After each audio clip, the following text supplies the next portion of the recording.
दोस्तों, आज मैं आपको जो कहानी सुनाने जा रही हूँ, ये कहानी है जादुई गुलाब की। तो चलिए दोस्तों, देखते हैं आज की ये कहानी। बहुत समय पहले की बात है। एक छोटे से गांव में नंदिनी नाम की एक गरीब लड़की रहती थी। नंदिनी के पास खेती करने के लिए थोड़ी सी जमीन थी, जिस पर वो खेती किया करती थी। उसके रहने के लिए एक छोटी सी झोपड़ी थी। नंदिनी सुबह सुबह ही खेतों में काम करने के लिए चली जाती थी और शाम होने पर घर वापस लौटकर आ जाती थी। नंदिनी के घर के बगल में ही एक बहुत ही बड़ा सा घर था, जिसमें शगुन नाम की एक लड़की रहती थी। शगुन नंदिनी की बड़ी बहन थी, लेकिन शगुन नंदिनी से बहुत नफरत करती थी। एक दिन की बात है, उस गांव में एक गरीब औरत घूमते हुए आती है और शगुन के घर के पास आकर रुक जाती है। हे भली लड़की, तुम मुझे भिक्षा दे दो। मैं बहुत दूर से आ रही हूँ बेटी। देश में सब कुछ बदल जाएगा, लेकिन इनका ये भीख मांगना नहीं छूटेगा। अरे जाओ जाओ, मेरे पास कुछ भी नहीं है खाना वाना। चल निकल यहाँ से। मैं बहुत दूर से यात्रा करके आ रही हूँ, मुझे बहुत तेज भूख लगी है। तुम मुझे कुछ खाने को दे दो।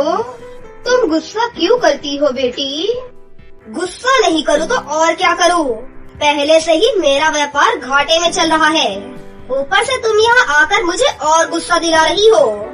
यहाँ से तुम अभी के अभी चली जाओ।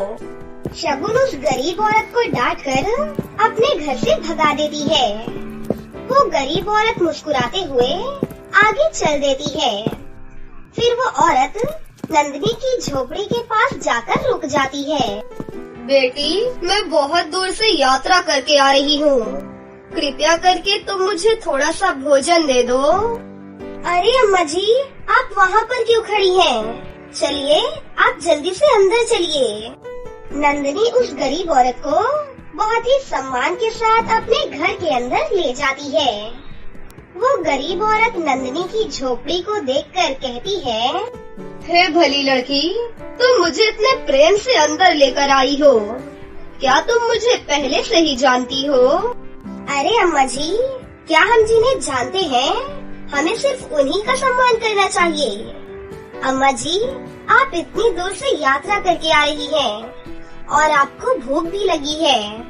ये तो मेरा सौभाग्य है कि मैं आपकी मदद कर सकती हूँ।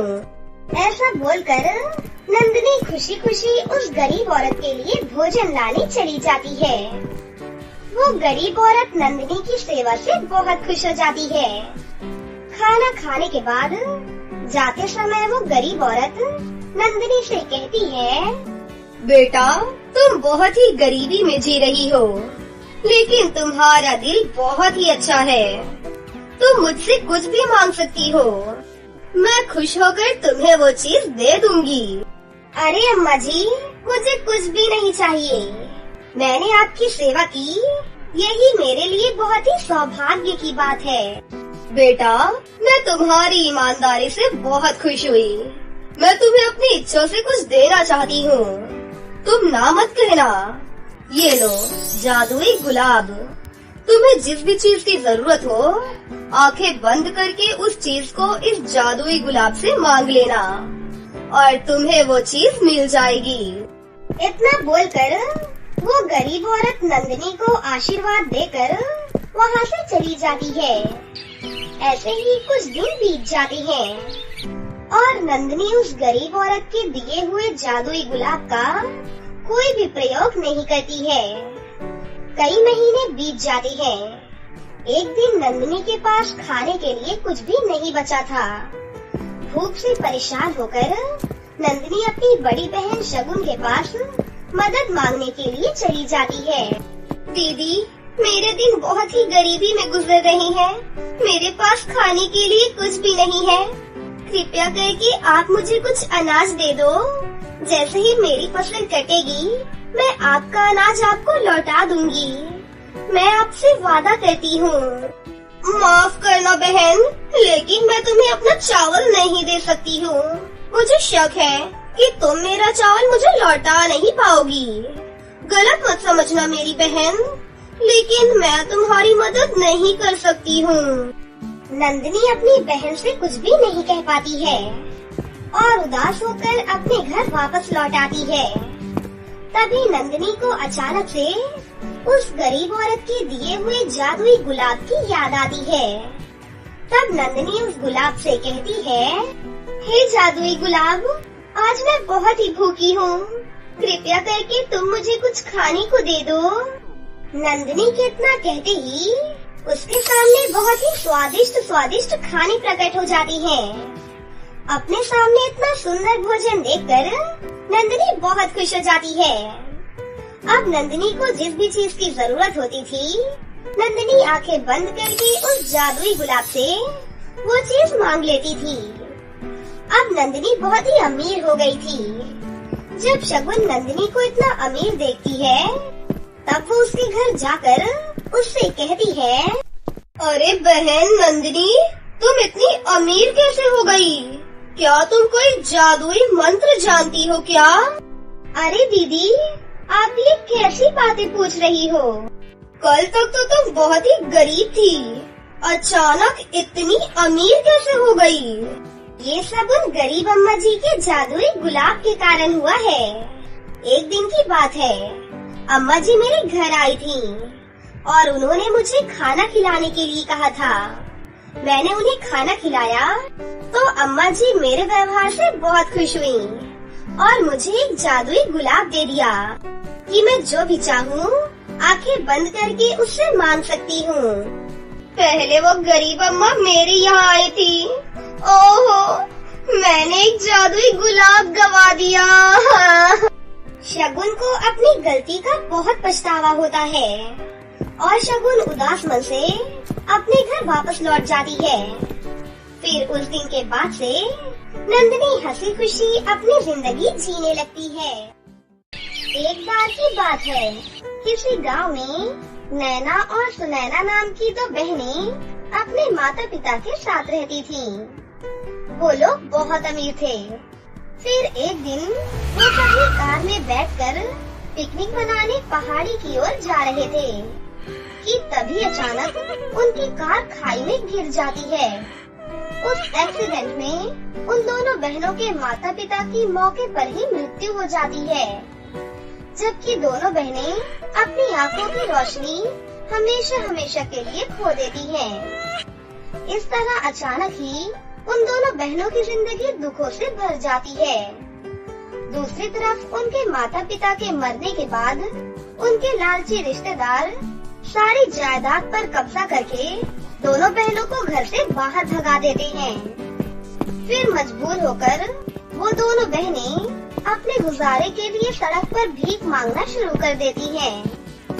दूसरी तरफ उनके पास रहने के लिए घर भी नहीं था, जिस वजह से वो दोनों फुटपाथ पर ही सोया करती थीं। फिर ऐसे ही एक दिन, मुझे बहुत तेज भूख लगी है, सुबह से किसी ने हमें भीख में 1 रुपए भी नहीं दिए। तू ठीक कह रही है, शायद हम पर किसी को दया नहीं आती। पता नहीं भगवान ने हमारे नसीब में क्या लिखा है, जो हमें इतने बुरे दिन देखने पड़ रहे हैं। तभी सड़क पर कुछ अमीर घर की घमंडी लड़कियां गुजरती हैं। मुझे कुछ सैंडलों की खटखट की आवाज सुनाई दे रही है। लगता है कुछ लड़कियां इस तरफ चल कर आ रही हैं। फिर वो दोनों बहनें उन लड़कियों से भीख मांगना शुरू कर देती हैं। मेम साहब, हमें कुछ खाने के लिए दे दो, हमने सुबह से कुछ भी नहीं खाया, हमें बहुत भूख लगी है। अरे वाह, यहाँ तो एक साथ 2 अंधी भिखारन बैठी हैं। सुनो तुम दोनों, तुम चिंता मत करो, मैं तुम्हें अभी खाने के लिए स्वादिष्ट गर्मा गर्म समोसे देती हूँ। इतना कहकर वो लड़की अपने पर्स से समोसे निकालकर उन दोनों बहनों के हाथ में रख देती है। अरे वाह, इस समोसे से तो बहुत ही अच्छी खुशबू आ रही है। आपका बहुत बहुत शुक्रिया मेम साहब।